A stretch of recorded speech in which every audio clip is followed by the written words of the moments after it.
Moving on now to chapter 1. So the authors started the chapter by reminding us of the history of resistance around the construction of New York Women House of Detention that was opened in 1932. So the point is to say that before abolition movements that we see now, especially bails, if I remember correctly, it was, so yeah, now we have movements such as Black Mamas and Money Bailout Action. Okay, so you see that in page 32. But before that, in the 70s, we had movements that they call abolitionists and feminists. So you had powerful early abolition feminist intervention in 1969 with the Gay Liberation Front, were protested 24 hours, 24/7 for the liberation of Assata Shakur and Joan Bird, were in the House of D. And you had people also were looking for money to pay the bail funds for people who were not political prisoners. So the critical genealogy starts there with the House of the Resistance movement in the 70s. And so they inform us, the authors inform us that they will talk about critical resistance in the chapter, and they will talk a little bit about W.E.B. Du Bois. That's it. So, okay.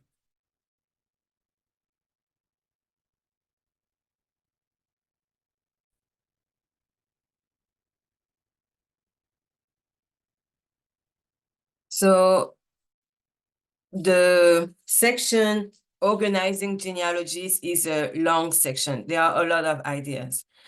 So I'll try to break down. The main point the authors are trying to convey is that the critical resistance beyond the prison industrial complex conference in 1998 was something that revived the abolitionist discourse from the 70s.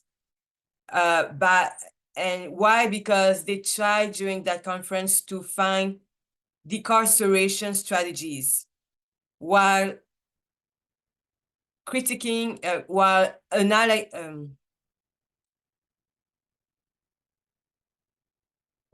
deconstructing this idea of this idea that it is necessary to construct new jails. So they say that in page 36. So you have, in 1998, they had this reformist discourse from this liberal reformist discourse. So they tried to make the prisons and the jails more human. And critical resistance conference says that no, it's not about reform, it's about abolition. And so this was an abolitionist discourse with feminist inflections, to use their words. And it was also an anti-capitalist discourse and an anti-racist discourse. They said that in page 40. So the critical resistance should be acknowledged in a critical genealogy, according to the authors, because they bring this anti-racist and anti-capitalist perspective in the feminist abolition framework. That is necessary since women, even though they are a minority in the incarcerated population, are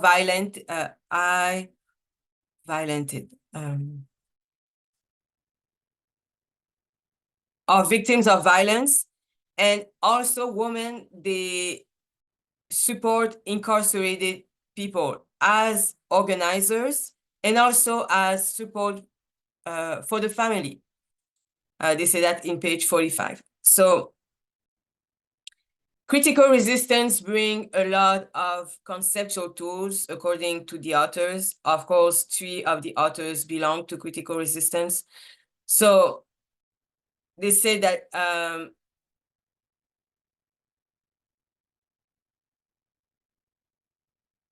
so because of capitalism, because of global capitalism, the welfare state services, no.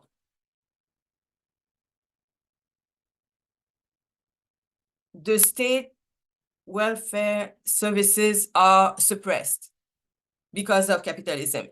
And so if you combine that with the fact that the economy is deinstrumentalized, it makes the Black communities in the US, it puts the Black communities in the US in despair.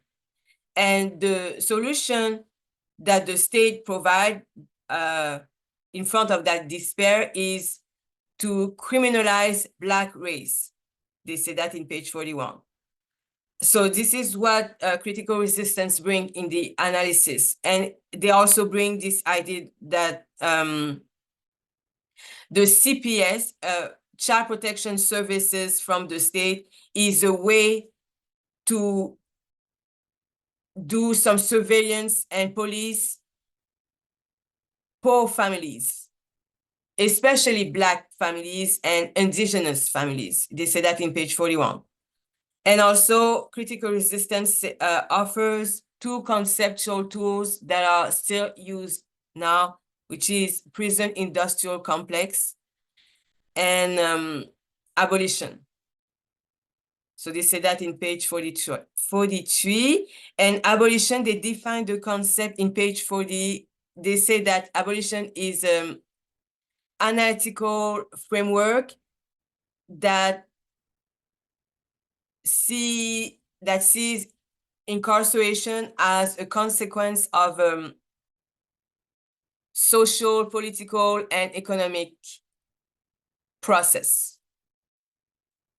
So you have this analytical part of this theoretical part of the definition, and you have this practical part, which is a political vision that has for goal to eliminate incarceration, policing, surveillance, and create alternatives to the punishment and to the incarceration. This is what they say in page 50. And in page 51, they put a lot of emphasis on the creative aspect of abolition. Because it's necessary, because they think about Barack Obama, who said that if you talk about defunding the police, you lose your audience, you lose the interest of your audience. So for them, for critical resistance, for people such as Ruth Wilson Gilmore, it is necessary to talk about abolition more as a presence than as an absence. It's more construction than deconstruction, according to them. And so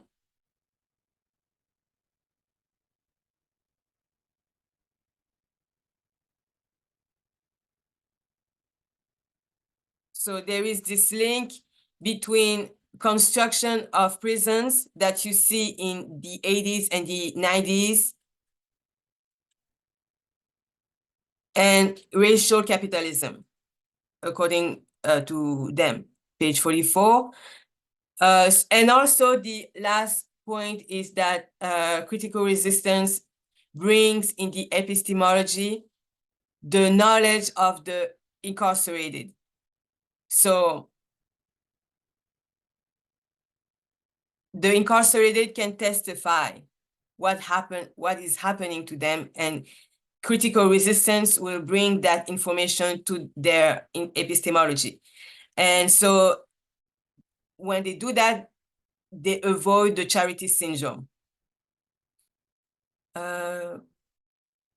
So there are a lot of, so even though the text looks self-indulgent and it looks like it lacks conciseness, because the authors congratulate themselves, basically, because they are from critical resistance and they talk about critical resistance in all these pages in that book.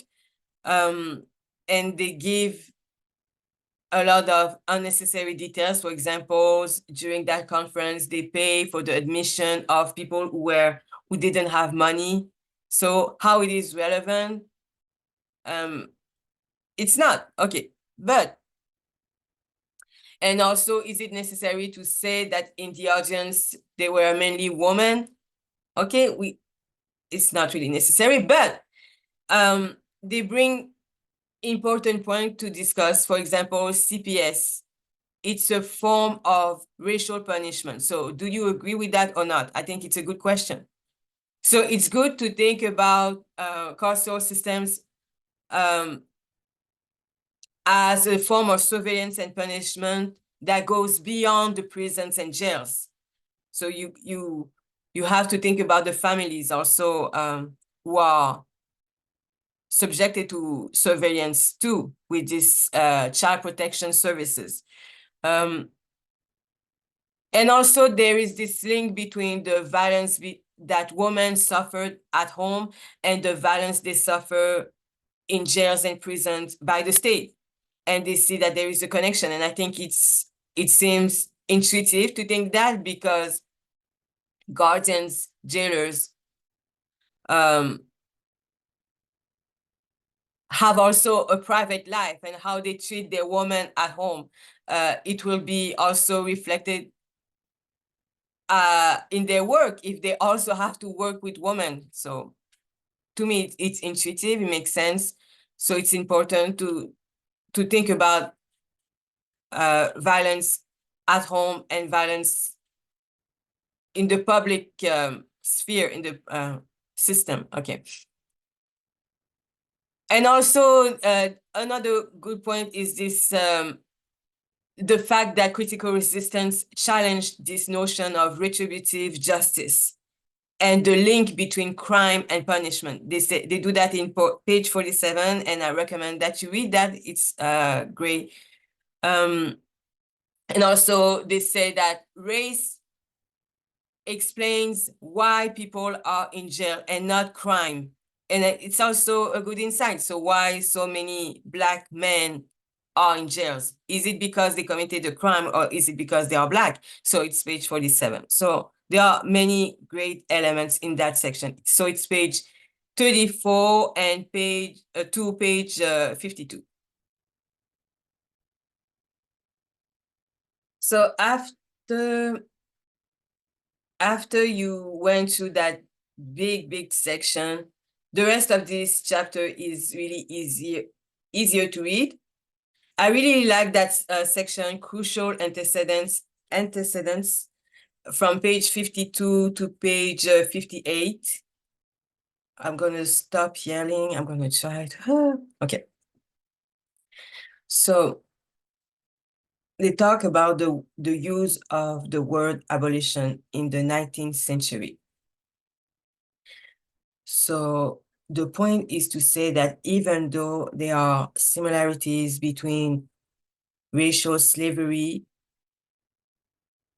in the 19th century, so even though there are similarity between the abolition of racial slavery in the 19th century and the abolition of carceral system in the 21st century, the authors dedicate this chapter to the difference between the two struggles. So they explain that in page 53.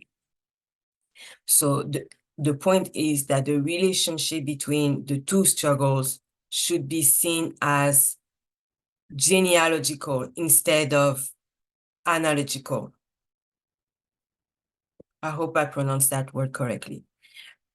So, and to make us understand with this critical genealogy method, they talk about W.E.B. Du Bois, and they say that, according to them, Du Bois prefigured the term racial capitalism. So the way they define racial capitalism is this idea that capitalism cannot be understood outside of a relationship to power and race. They say that in page 55. So there is a link that you can make between the failure of the reconstruction of democracy that in 1816, between 1816 and 1880, so W.E.B. Du Bois called that the radical reconstruction. So there is a link between the failure of that reconstruction and the period of construction of jails construction after the civil rights era. And so you have the civil rights era, so Malcolm X, Martin Luther King, etc. And they build jails. So it's a way to reconstruct democracy after the civil rights.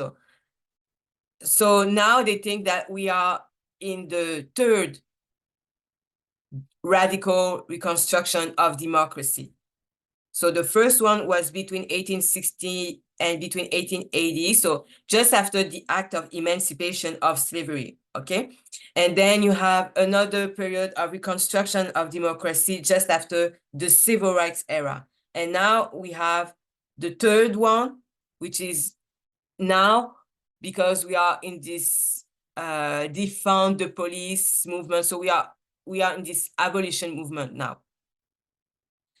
To me, it seems that the quotation that they chose to illustrate the ideas from Du Bois was convincing, persuasive in page 55, 56. Is it too long to read?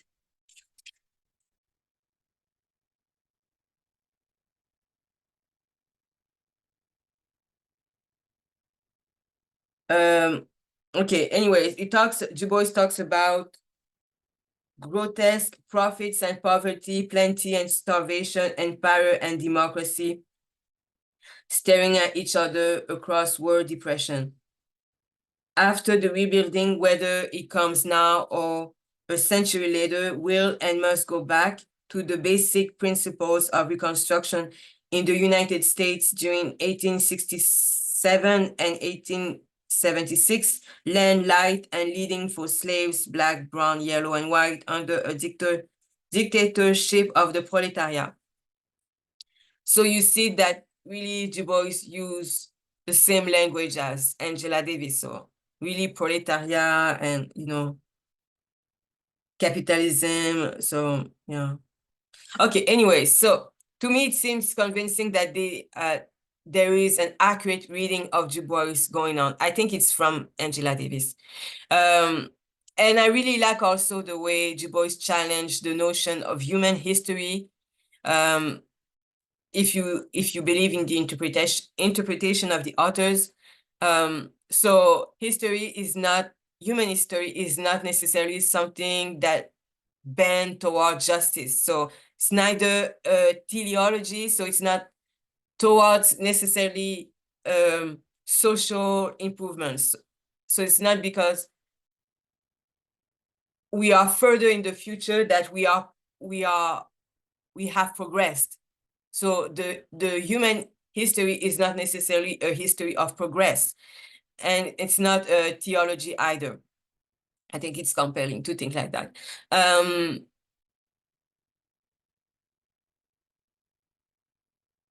So I think this use of Du Bois and this interpretation of Du Bois are convincing. I think it's really compelling to think about dominated people as the leader of the war of the revolution. And also I think it's compelling to think about the destruction of every institutions that promotes social death. It's compelling for someone who is Afro-pessimist like me. And also, as I said before, it's useful to think about oppression of the carceral systems beyond the prisons and jails.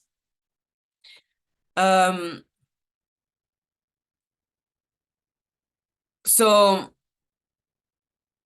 even though I'm not always convinced that racial capitalism is the best way to understand abolition, all these parts were convincing. I wish there were more details on internationalism in page 55.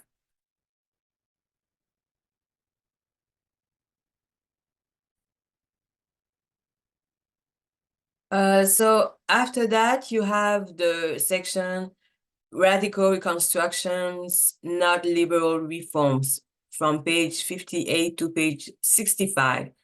And again, it's about W.E.B. Du Bois and his work on reconstruction of democracy. So they still use Du Bois to inform their feminist abolition perspective.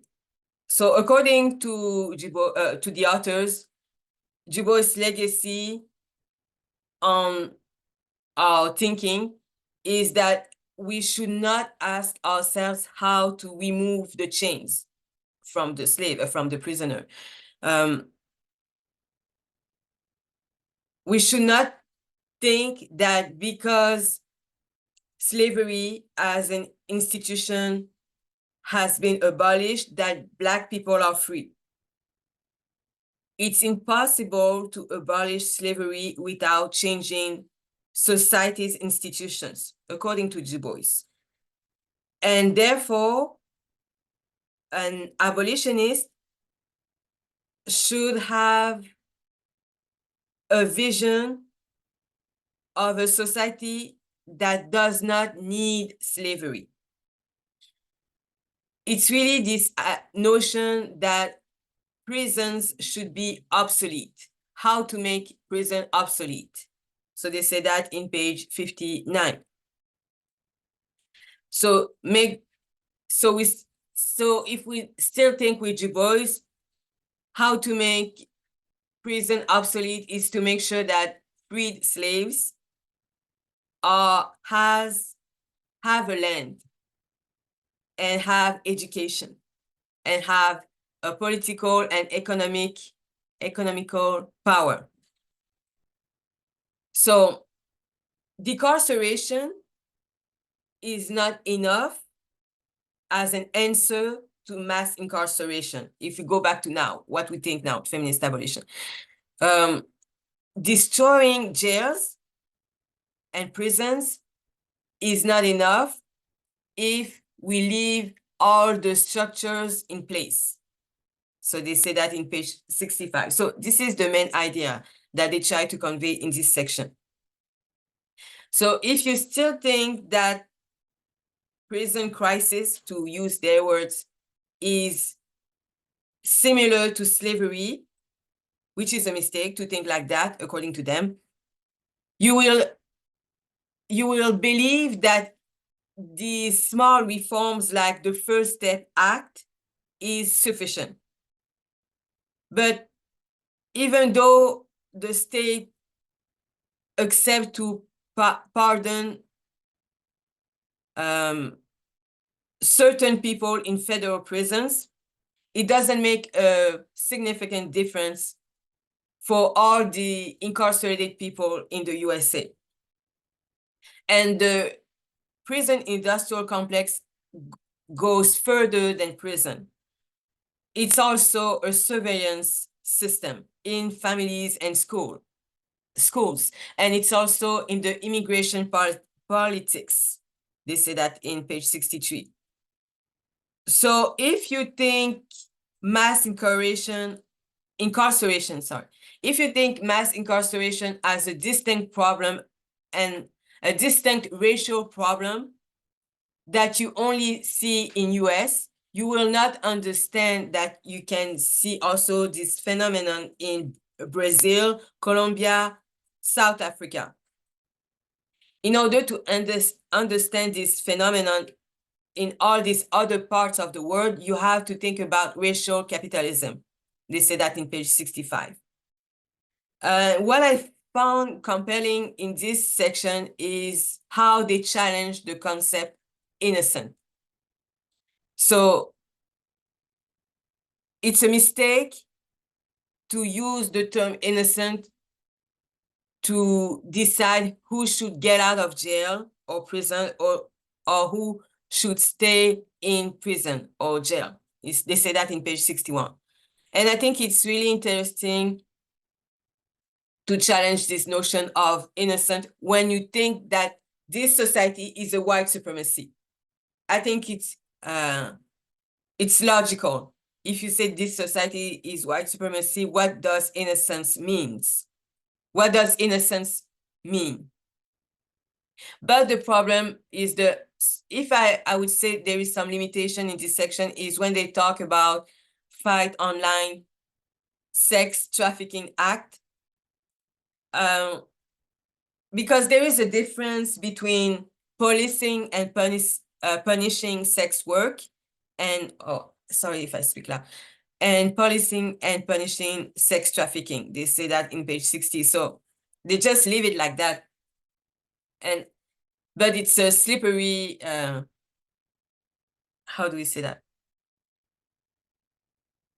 Unless they're willing to provide more details on that, I think it's better to not talk about it, because when we talk about sex trafficking, we think about kids, and we want to protect the kids and want to protect women. So it's not the same as sex work. So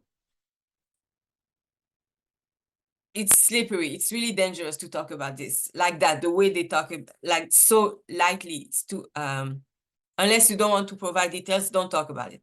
That's what I'm trying to say.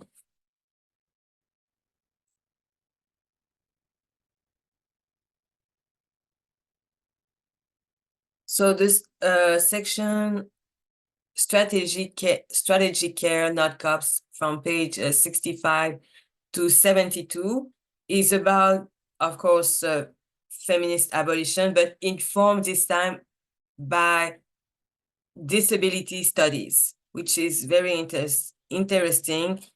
So what the authors are trying to communicate here is that the problem with carceral systems is that they are also linked to healthcare. They say that in page 66. For example, you have certain patients, for example, the drug addicts, who have access to healthcare only when they enter into the carceral systems, only when they get arrested. So they say that in page 66. And when it happens, they have this obligation to plead guilty if they want to have access to this healthcare, so detox. But if they detox therapy, but if they fail, quotation marks, they fail that therapy, they go to jail because they plead guilty. So they say that in page 67. So in this section, there is a link between carceral system and also deinstitutionalization of disabled people, both physically and mentally. So the point is that the government used the vulnerability of these people, disabled people, to expand the carceral systems. And they make the population believe that deinstitutionalization is associated with homelessness. So they say that in page 68. So keeping disabled people institutionalized is part of the plan of expanding the carceral system. So,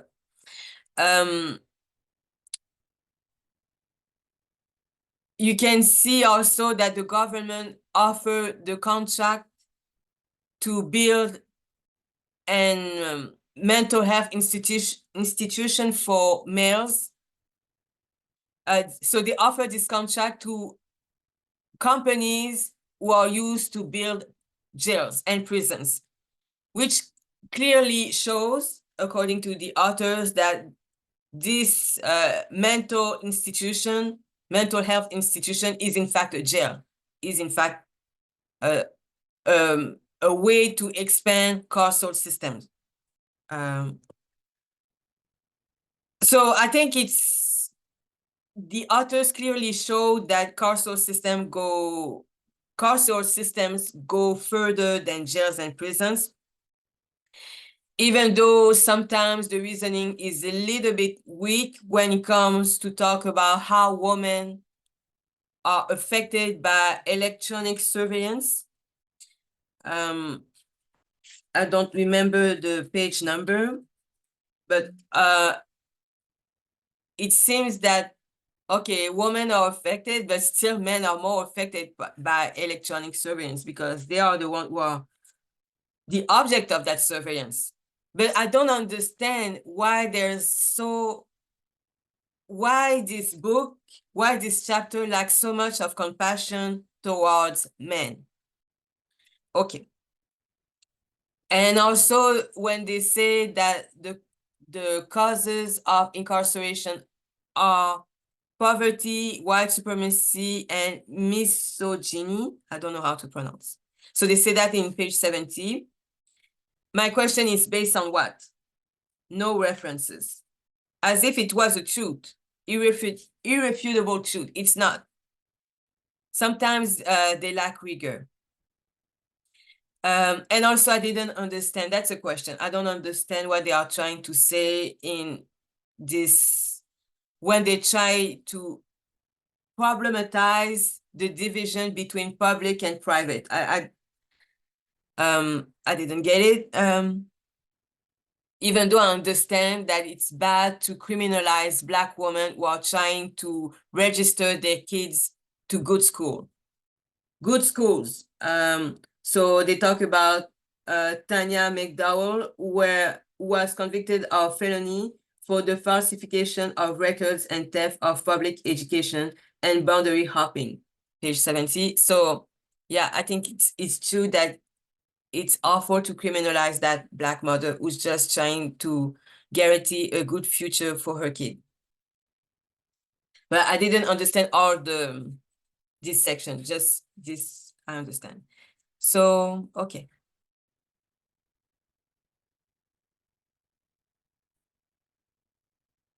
So we are moving to the last section of the chapter 1. It's called Struggle, Reform or Abolition.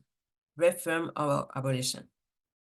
So the point is that even though New York keep pushing the project of building 4 prisons, the resistance around the tragic circumstance of the death of Khalif's brother permitted how do you say that?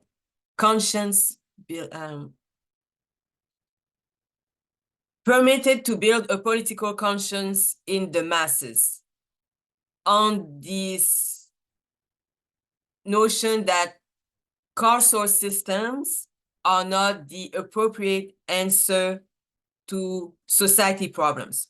So I don't know if that sentence makes sense. I'll try again. So Khalif's brother died in tragic circumstances. I don't want to talk about it, but it's in page 73. But because people were moved by his death, the way he died, the resistance movements were able to convince a little bit the public that the carceral systems are not good, and they don't provide solutions to the real social problems that we find in the US. So feminist abolition with this racial capitalism framework allowed us to understand how the state, in the name of safety, with the carceral systems, with the illegal arrest, bails, and finds, how do we say that, finds? I'm sorry, because I write in French.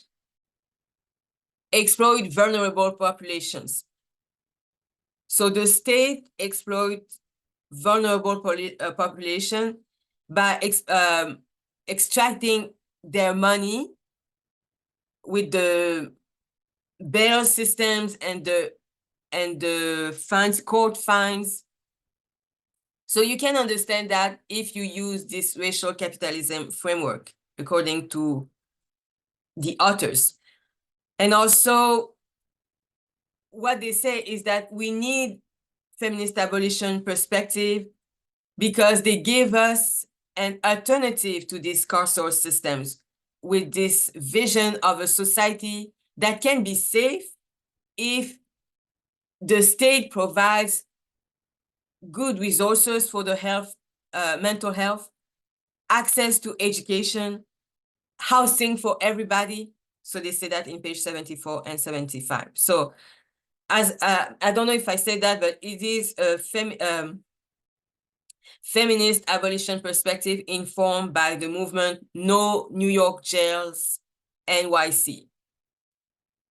So I think in this section, the authors were very persuasive when it comes to demonstrate that the state exploits the population with the carceral systems.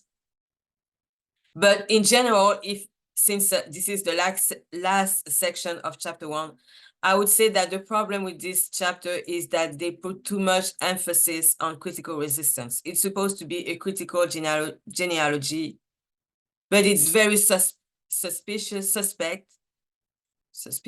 that they mainly talk about themselves. Okay, 3 of the 4 authors belong to critical resistance, and it's supposed to be a critical genealogy of abolition. In the US, it's not a critical genealogy of critical resistance. So they talk too much about themselves, and that's annoying, even though they bring a lot on the table. And also, when they talk about something else than themselves, for example, Du Bois and 19th century abolition, it's too short, even though it's really, really interesting and insightful. So that's all I want to say for chapter 1. I will do a second part for chapter 2 and chapter 3. I think, what else they talk about? Epilogue.